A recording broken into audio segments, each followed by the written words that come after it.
Hello everybody. Today we're working on day 16, graphing polar equations. This is one of my favorite lessons because the graphs are just so pretty. So I'm hoping you enjoy it as much as I do. Tonight's homework is worksheet number 4. I know the numbers don't match, that was my fault, but it does say worksheet day 4. It is for day 16 though, so if you feel like changing it, that's day 16. But this worksheet is the one that's for homework. I'm hoping you have some work time in class today since I'm making this video as quick as I can. Let's just go right ahead and start talking about this. So the first thing is this equation up here, r equals 2 plus 3 cosine theta. That should look like a familiar format. We ended class last time by converting from rectangular to polar equations and vice versa. So we've seen equations like that before. There's a couple of techniques for graphing these equations. One is just to make an r theta table, plug in different values of theta, solve for their r, and then plot all those points. I found that to be kind of boring, and it really didn't tell me what the graph was supposed to look like. I couldn't predict what the graph shape was going to be. So I found this to be the most helpful technique in making those kinds of predictions and being able to judge what the graph's going to look like before just making this really long table. And that technique that I'm going to show you today is to first pretend that the equation is y equals x. We just replace the r with a y and the theta with an x. This is not the same thing as converting. Not the same as converting. When you convert an equation from one system to another, the graph shape is identical. They will overlap perfectly if you line up the origin with the pole. This is not the same thing. When I graph this on my rectangular plane, it's going to make this oscillating curve. We've seen these before. When I go to do it on the polar system, it's going to be something that's circular shaped. So these are not going to be the same shape.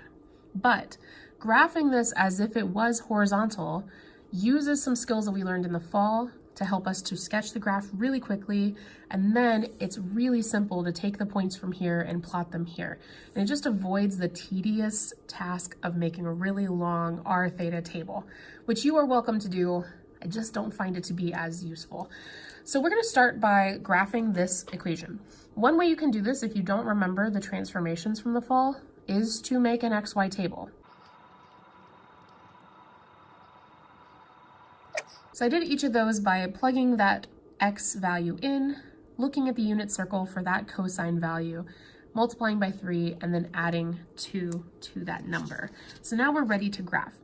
Another way you could have done this is to use your transformations. So I do want to review that real quick because I would love for you to avoid making this table if possible. Any number added to our equation is a vertical shift. If you remember, cosine and sine oscillate up and down, above and below a middle line. And that middle line does shift with the graph. So this 2 tells me that my middle line, the guideline, is shifted up 2 from where it used to be at 0. The number that's being multiplied to cosine is a vertical stretch. So that's going to stretch the graph. Instead of being 1 unit tall, like the parent function is, it's now 3 units tall. So it's 3 above and below that middle line. So there's my top line, and there's the bottom line. So that's the max and min for my graph, which also matches up with the max and min in my table. And then because this is a cosine, that means the first point that we plot is going to be at the top guideline. The next point that we plot, which is pi over 2 away, will be at the middle line. The next point is at the bottom, and then it oscillates back and forth at each of those guidelines. Next, we just connected the dots. If you find that you want more detail in your graph, maybe you're not sure how the curves are going to connect when you go to convert it to polar, you can certainly come back in and calculate some of these decimal values. But for right now, I just want to see what it looks like with the 5 major points. And if we need to, we can come back. Connecting your rectangular graph to your polar graph. Basically, we're going to take each of these angle values that we had across the x-axis, and those are going to represent the angles around the polar graph. So notice that I marked points at 0, pi over 2, pi, 3 pi over 2, and then back to 2 pi. So those are the 5 places where I'm going to graph a point. And then the y coordinate is going to represent the radius. So I'm going to mark this back as r and theta. just graphed horizontally. And we're going to plot these 5 points first. So the first one is at an angle 0, an R value of 5. So at the angle 0, we're going to count 5 units from the pole. There's our first point. The next one was at an angle value of pi over 2. It has an R value of 2. So I'm going to go to the angle pi over 2 and count 2 units out from the pole. The next one was at pi with an R of -1. That's going to be interesting because as I go to pi, instead of counting outward, I'm actually going to count backwards. So it's almost as if I'm plotting at 0. At 3 pi over 2, we're back to 2 again. And then at 2 pi, we're back to 5. So that's just going to overlap this point. Now these 4 points really don't give me much detail about what's happening to the graph. So I'm going to go back and add in some more details. Okay, so looking at my rectangular graph, from 0 to pi, we've got 6 tick marks, which means each one represents pi over 6. So this is pi over 6 here. This is pi over 3, 2 pi over 3, and so on. I'm just going to figure out a few more of these values to add in. So first, if we look at pi over 6, since we are doing this with decimals, since I'm not going to expect you to be able to graph square root of 3, square root of 2, things like that, I'm just going to go ahead and type this into the calculator. You do want to make sure that your calculator is in radian mode if you're using radians like I am. And then I'm just going to type in that function. So at pi over 6, we're at about 4.6. So that gives me a little more information. Actually, yeah, a lot more information. So these connect here. I can also see that on the other side, where we're heading back to 2 pi, we're at the same exact height. So I do know on the other side, as I'm heading back to 2 pi over here, I'm going to be at the same height. So there's some symmetry there. Okay, I'm going to skip a few and go up to pi over 3. At pi over 3, we've got this equation.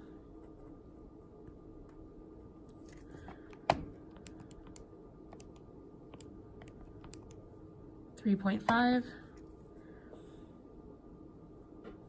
All right, now I can start to see how these are going to connect. Everything we do is going to be curved. And again, there's symmetry on the other side of this graph. As I go back pi over 3 distance, that's the same exact point. So over here, we're going to be also at 3.5. And that also connects to a symmetric point at 3 pi over 2. All right, and then we had this interesting thing happen where we went negative. So something interesting is going to happen on this side where some of these points are positive, meaning out from the pole, and some are going to flip negative in this direction. That moment where that happens is right around 2 pi over 3-ish. I did sketch that in, so that's kind of an estimate, but right around there is where we're going to come down to 0. So right around 2 pi over 3, we're going to be really close to the pole, if not exactly at the pole. So I'm going to go ahead and connect that there.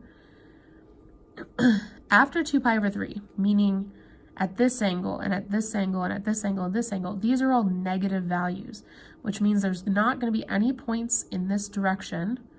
All of those points get flipped to the other side.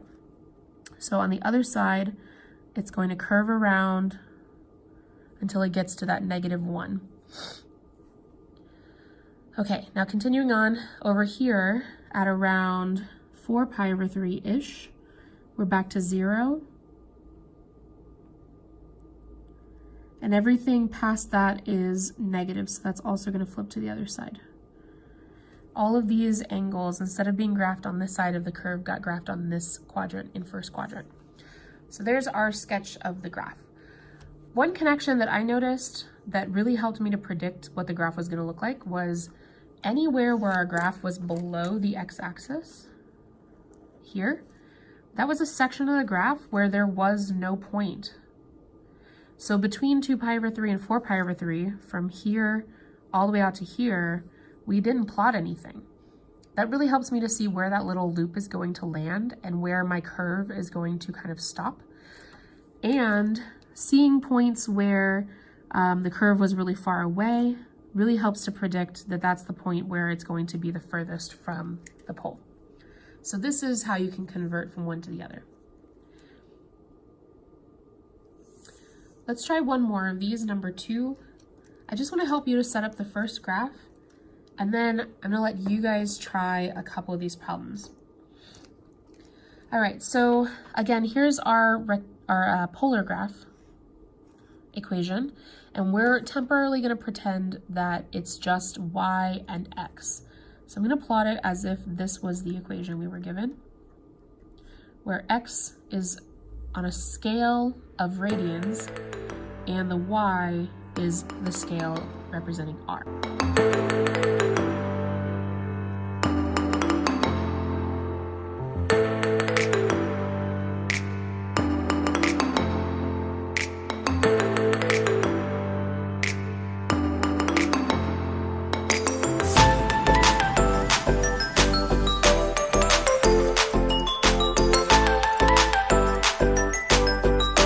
Again, I can already make some predictions about the shape of the graph. I can see that right around pi/2 is where the graph is going to be the furthest away from the pole, so something's going to be happening up here higher than it would on the other side. I can also see that none of my graph went negative, so that means everything is going to be plotted at some distance away from the pole. There shouldn't be any points that come through the center.